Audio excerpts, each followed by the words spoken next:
Hello viewers, কেমন আছেন সবাই? দুরন্ত যাযাবরের নতুন একটি ভিডিওতে আপনাদের সকলকে স্বাগতম। আজকের ভিডিওটি আমাদের ভিয়েতনাম ভ্রমণের দ্বিতীয় পর্ব। গত পর্বে আমরা দেখেছি আমরা কিভাবে আল্লাহ তাআলার অশেষ রহমতে বাংলাদেশ থেকে কলকাতা হয়ে ভিয়েতনামের হ্যানয় শহরে এসে পৌঁছালাম। Good morning Vietnam. আজকে ভিয়েতনামে আমাদের প্রথম দিন। আমরা সকাল সকাল বের হয়েছি। আজকে আমাদের উদ্দেশ্য ভিয়েতনামের বিখ্যাত হালং বে ভ্রমণ করব। আমাদের হোটেলটি ছিল হ্যানয় শহরের ওল্ড কোয়ার্টার এরিয়াতে। সুতরাং আমরা খুব সকালে বের হয়ে হ্যানয় শহরের ওল্ড কোয়ার্টার এরিয়াটি একটু ঘুরে দেখলাম। হ্যানয় শহরের ওল্ড কোয়ার্টার এরিয়াটি খুব সুন্দর, সাজানো গোছানো ও পরিষ্কার পরিচ্ছন্ন এবং অত্যন্ত কালারফুল। ভিউয়ার্স, আমরা আজ হালং বে ভ্রমণের জন্য একটি ট্যুর প্যাকেজ নিয়েছি, যেখানে আমাদের হোটেল থেকে পিক অ্যান্ড ড্রপ সার্ভিস রয়েছে। আমাদের পিক করার জন্য বাস আসার কথা ঠিক 8:45 আমরা 8:30-এর মধ্যে স্পটে চলে আসি এবং ঠিক 8:40 আমাদের পিক করার জন্য একটি বাস আসে। আমরা বাসটি দেখে রীতিমতো অবাক। আমাদের পিক করার জন্য একটি হুন্দাইয়ের লিমুজিন টাইপের বাস আসে এবং আমরা একে একে বাসে উঠে যে যার মতন বসে পড়ি। এরপর ওল্ড কোয়ার্টারের আরও কয়েকটি হোটেল থেকে কিছু সংখ্যক পর্যটক নিয়ে আমাদের বাসটি হালং বের উদ্দেশ্যে যাত্রা শুরু করে। ভিউয়ার্স, আমরা ভিয়েতনামের ওল্ড কোয়ার্টার থেকে বের হয়ে ভিয়েতনাম সিটি এবং ভিয়েতনাম বিজনেস হাব পার হয়ে ভিয়েতনামের বিখ্যাত ভিন ইউনিভার্সিটি ক্যাম্পাস এবং আরও অনেক কিছু দেখতে দেখতে আমরা আমাদের মূল উদ্দেশ্য হালং বের দিকে যাচ্ছি। প্রায় 1 ঘন্টা গাড়ি চলাচলের পর আনুমানিক 10টার দিকে একটি হাইওয়ে রেস্টুরেন্টে আমাদের গাড়ি থামলো, টি ব্রেক এবং কারো ইমার্জেন্সি থাকলে সেরে নেবার জন্য। আমরা গাড়ি থেকে নেমে রেস্টুরেন্টের দিকে যেতেই রেস্টুরেন্ট কর্তৃপক্ষ তাদের ট্রেডিশনাল গ্রিন টি দিয়ে আমাদের ওয়েলকাম করলো। আমরা রেস্টুরেন্টের মধ্যে কিছুক্ষণ ঘোরাঘুরি করলাম, আমাদের প্রয়োজনীয় কাজ সেরে নিলাম এবং 20 মিনিটের একটি ছোট বিরতির পর আমরা আমাদের মূল লক্ষ্য হালং বের উদ্দেশ্যে আবার যাত্রা শুরু করলাম। ভিউয়ার্স, আমাদের এই হালং বে ট্রিপটি আমি বাংলাদেশ থেকেই বুক করে এসেছি, যেখানে আমাদের খরচ পড়ে জনপ্রতি 5,000 টাকা এবং যেই প্যাকেজের মধ্যে ছিল hotel pick and drop service, সারাদিন ঘোরাঘুরি, বাফেট লাঞ্চ এবং বিকালের নাস্তা সহ সকল কিছু। ভিউয়ার্স, আনুমানিক 11:30-এর দিকে আমরা আমাদের হালং বে জেটি ঘাটে পৌঁছে গেলাম। যেহেতু অনেক পর্যটক থাকে তাই কয়েকটি গ্রুপে ভাগ করে দেওয়া হলো এবং প্রতিটি গ্রুপের সঙ্গে একজন করে গাইড দেওয়া হয়েছে, যেখানে প্রত্যেকটি গাইডের হাতে একটি ভিন্ন ধরনের পতাকা দেওয়া আছে। যেই পতাকা দেখে পর্যটকরা বুঝতে পারবেন তিনি ওই গ্রুপের। আমরা আমাদের গাইডের সঙ্গে আমাদের শিপের দিকে এগিয়ে যাচ্ছি। আমরা জেটি ঘাটের ভেতর গিয়ে সম্পূর্ণ অবাক হয়ে গেলাম। জেটি ঘাটটি বিশাল বড়, খুব সুন্দর এবং পরিষ্কার পরিচ্ছন্ন এবং শিপগুলো খুব সুন্দর সারিবদ্ধভাবে জেটি ঘাটে দাঁড়িয়ে আছে।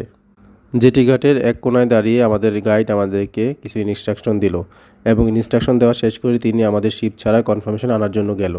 এই সুযোগে আমি জেটি ঘাটটি একটু ঘুরে দেখলাম। জেটি ঘাটের ভিতরে অনেক দোকান রয়েছে, যেখানে আপনারা সুন্দর সুন্দর সুভিনিয়র কিনতে পারবেন এবং সকলকে গিফট করা যাবে এমন অনেক জিনিস রয়েছে। ভিউয়ার্স, আপনারা দেখতে পাচ্ছেন জেটি ঘাটের এক পাশে দুজন মিউজিশিয়ান তাদের ট্রেডিশনাল ইনস্ট্রুমেন্ট দিয়ে খুব সুন্দর মিউজিক করছিল।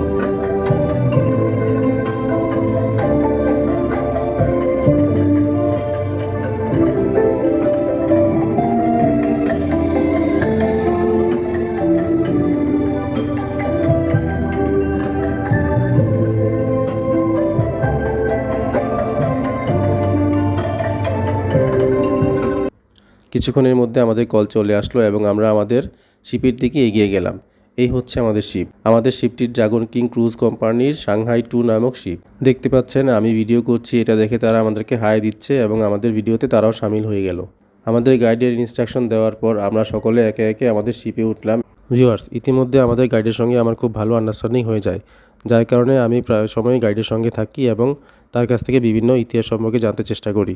গাইডের সঙ্গে ভালো আন্ডারস্ট্যান্ডিং হওয়ার কারণে আরেকটি বিশেষ লাভ হলো, আমি তাকে বলেছিলাম আমরা বাংলাদেশ থেকে 3 জন এসেছি এবং আমাদের সঙ্গে একজন মেয়ে পর্যটক রয়েছে যিনি লন্ডন থেকে একা এসেছিল। সুতরাং গাইডকে বলেছিলাম যেন আমাদের 4 জনকে একটি টেবিলে দেওয়া হয়। আমাদের হ্যান্ডসাম গাইড ঠিক তাই করলো। যেখানে অন্যান্য টেবিলে 6 থেকে 8 জন পর্যটক রয়েছে, সেখানে আমরা 4 জন মিলে একটি টেবিল দখল করে বসলাম। ভিউয়ার্স, দেখতেই পাচ্ছেন এই হচ্ছে আমাদের টেবিল, যেখানে আজকে সারাদিন আমরা 4 জন বসবো। সকল পর্যটকগণ সুন্দরভাবে নির্দিষ্ট আসনে বসার পর আমি সম্পূর্ণ শিপের একটি ভিডিও নিলাম, যেখানে শিপের প্রবেশদ্বারেই মুক্তার তৈরি জিনিসপত্র বিক্রির একটি দোকান রয়েছে, যেখান থেকে পর্যটকরা তাদের পছন্দ অনুযায়ী জিনিসপত্র কিনতে পারবে এবং শিপের শেষের দিকে একটি শপ রয়েছে, যেখানে প্যাকেটজাত খাবারের সঙ্গে সঙ্গে চা, কফি, জুস, সফট ড্রিঙ্কস এবং হার্ড ড্রিঙ্কস পাওয়া যায়। ভিউয়ার্স, ইতিমধ্যে লাঞ্চ টাইম হওয়াতে আমাদের টেবিলে খাবার চলে এসেছে, যার মধ্যে ছিল সাদা ভাত, 2 ধরনের চিকেন কারি, 2 ধরনের salad, cookies, chicken spring roll, mushroom সহ অনেক প্রকার সিফুড এবং সিফুডের মধ্যে ছিল চিংড়ি, অক্টোপাস, ঝিনুক, স্কুইড এবং ফলের মধ্যে ছিল তরমুজ। এছাড়া কোমল পানীয়ের মধ্যে ছিল নর্মাল পানি, গ্রিন টি এবং অন্যান্য সফট ড্রিঙ্কস।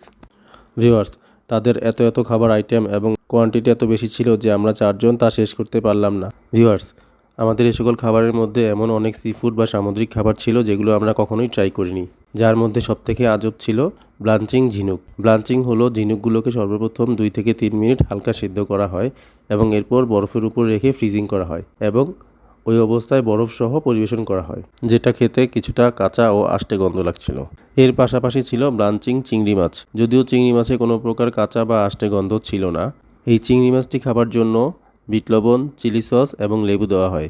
লেবুর মধ্যে বিট লবণ ও চিলি সস মাখিয়ে মাছের মধ্যে দিয়ে খেতে হয়। যদিও চিংড়ি মাছটা খেতে খুব একটা খারাপ লাগেনি। এছাড়াও ছিল ফুল সিদ্ধ করা অক্টোপাস ও স্কুইড মিক্স করা একটি খাবার, যা অ্যাজ ইউজুয়াল সস দিয়ে বা নর্মালি খাওয়া যায়। আমরা আমাদের দুপুরে খাবার শেষ করে হালং বের সৌন্দর্য উপভোগ করার জন্য ক্রুজ শিপের ছাদে উঠলাম। ভিউয়ার্স, দেখতেই পাচ্ছেন পর্যটকরা যে যার মতো যেখানে সুযোগ পেয়েছে কেউ বসে বা কেউ দাঁড়িয়ে আছে এবং সকলেই হালং বের অপরূপ সৌন্দর্য উপভোগ করছে।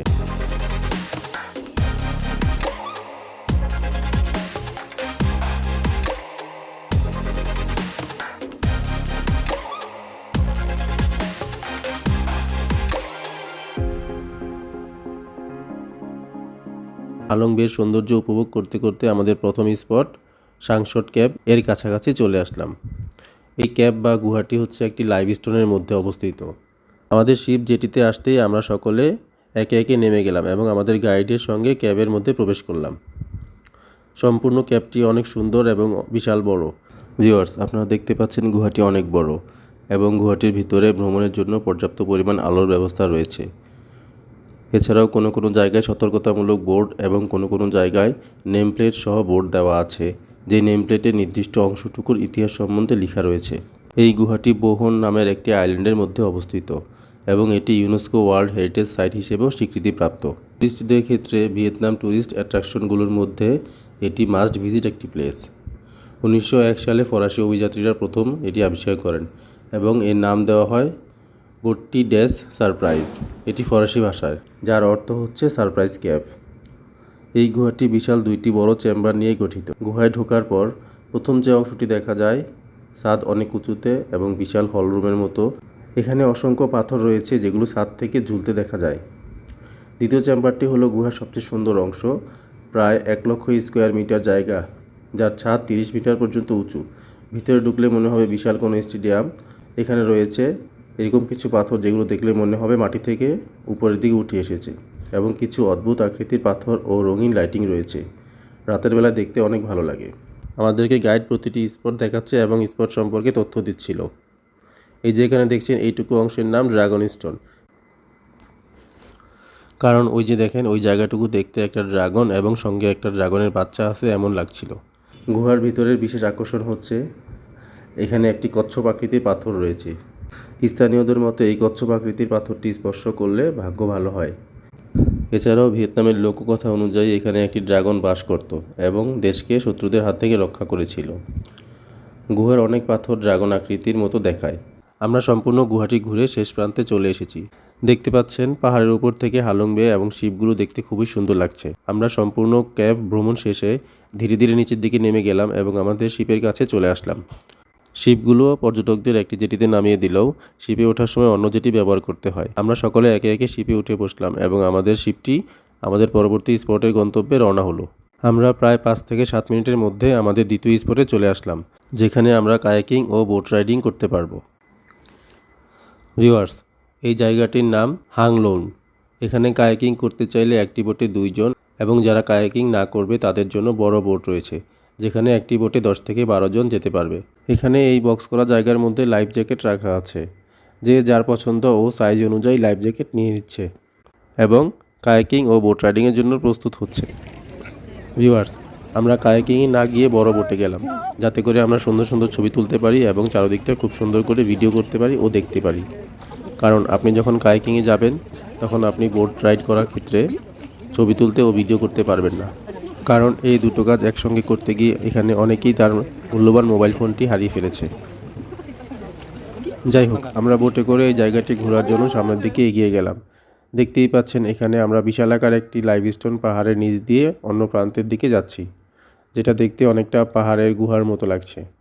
পাহাড়ের অপর পাশে এসে আমরা কিছুক্ষণ বোট রাইড করলাম এবং আমরা আমাদের বোট রাইড শেষ করে নির্দিষ্ট সময়ের মধ্যে আমাদের জেটির দিকে ফিরে আসলাম। জেটিতে আসার পর আমি ভিয়েতনামের ট্রেডিশনাল হ্যাট মাথায় দিয়ে ঠিক ভিয়েতনামের ট্রেডিশনাল মাঝিদের মতন করে একটি ছবি তুলে নিলাম। এরপর আমরা আমাদের শিপে ফিরে এসে আমাদের পরবর্তী স্পটের দিকে রওনা হলাম।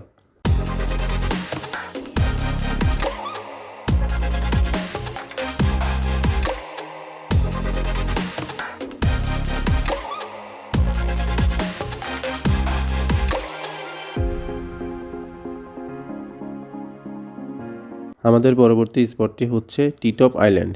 এটি হালং বে এরিয়ার মধ্যে একটি ছোট আইল্যান্ড। আমরা অল্প কিছুক্ষণের মধ্যেই আমাদের টিটপ আইল্যান্ডে চলে আসলাম এবং শিপ থেকে নেমে আমরা আইল্যান্ডটি ঘুরে দেখার জন্য ভিতরের দিকে গেলাম।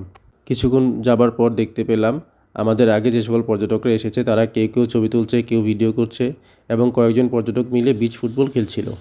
আমরাও কিছুক্ষণ ফুটবল খেলা দেখলাম এবং সবশেষে একটি ভিউ পয়েন্টের দিকে গেলাম। ভিউ পয়েন্টের দিকে যেতে যেতেই আমরা দেখতে পেলাম একজন বিদেশি পর্যটক দূরে থাকা একটি শিপের ছবি আর্ট করছিলেন।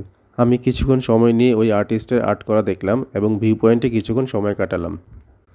ভিউ পয়েন্ট শেষ করে ফাইনালি ক্রুজ শিপে ফিরে আসলাম এবং আমরা আমাদের হালং বে ওয়ান ডে ট্রিপ শেষ করে আমাদের মূল জেটির উদ্দেশ্যে রওনা হলাম। ভিউয়ার্স, আমাদের শিপটি মূল জেটির উদ্দেশ্যে রওনা হওয়ার কিছুক্ষণের মধ্যেই আমাদের বিকেলের নাস্তা দেওয়া হলো, যেখানে ছিল ফ্রেঞ্চ ফ্রাই ও কুকিজ।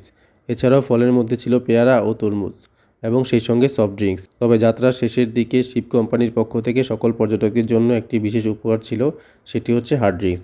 সেক্ষেত্রে যে যেটি পছন্দ করে সেটি নিতে পারবে, যার মধ্যে ছিল ভদকা, উইস্কি এবং ওয়াইন। আমাদের বিকেলের নাস্তা যখন প্রায় শেষের দিকে, তখন আমরা একটি ফুল ক্যান স্প্রাইট নিলাম এবং সেই সঙ্গে কিছুটা রেড ওয়াইন নিলাম এবং সকল পর্যটকদের সঙ্গে তাল মিলিয়ে আমি একটু খেয়ে দেখলাম। মোটামুটি 2 ঘন্টার একটানা শিপ জার্নির পর আমরা আমাদের মূল জেটিতে ফিরে আসলাম এবং একে একে শিপ থেকে নেমে গেলাম। আমরা শিপ থেকে নামার সময় শিপ কোম্পানির লোকজন আমাদেরকে হাত নাড়িয়ে বিদায় জানালেন। এরপর আমরা একে একে আমাদের সকালের পিক করা বাসে উঠলাম এবং আমাদেরকে হ্যানয়ের ওল্ড কোয়ার্টার শহরে নামিয়ে দিয়ে গেল।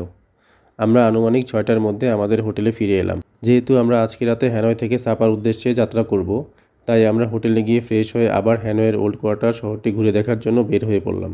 যেহেতু হ্যানয় শহর থেকে সাপা যাবার আমাদের বাসটি ছিল রাত 11টায়, তাই আমরা কিছুটা সময় হাতে নিয়ে ওল্ড কোয়ার্টার শহরটি ঘুরে দেখলাম। এবার আমরা ওল্ড কোয়ার্টার শহরের রাতের সৌন্দর্য দেখতে পেলাম। প্রতিটি দোকান খুবই সাজানো গোছানো এবং খুবই কালারফুল ছিল। এরপর আমরা হ্যানয়ের বিখ্যাত নাইট মার্কেটে গেলাম। ভিউয়ার্স, দেখতেই পাচ্ছেন এটি হচ্ছে হ্যানয় শহরের বিখ্যাত নাইট মার্কেট, যেখানে আপনি প্রয়োজনীয় সকল কিছুই পাবেন। এছাড়াও পাবেন অনেক সুভিনিয়রের দোকান। এছাড়াও পাবেন বাচ্চা ও বড়দের তৈরি পোশাক, কসমেটিক্স, লেডিস পার্স, ব্যাগ এবং খুব সুন্দর সুন্দর লাগেজ এবং অনেক ধরনের সানগ্লাস ইত্যাদি আইটেম রয়েছে। ভিউয়ার্স, আমরা মোটামুটি রাত 9টা পর্যন্ত হ্যানয়ের ওল্ড কোয়ার্টার শহর এবং হ্যানয়ের বিখ্যাত নাইট মার্কেট ঘুরে দেখলাম। এরপর আমরা হোটেলে গিয়ে সাপা যাবার উদ্দেশ্যে আমাদের বাস টার্মিনালের দিকে রওনা হলাম এবং এভাবেই ভিয়েতনামের হ্যানয় শহরে আমাদের ভিয়েতনাম ট্যুরের প্রথম দিন কেটে গেল।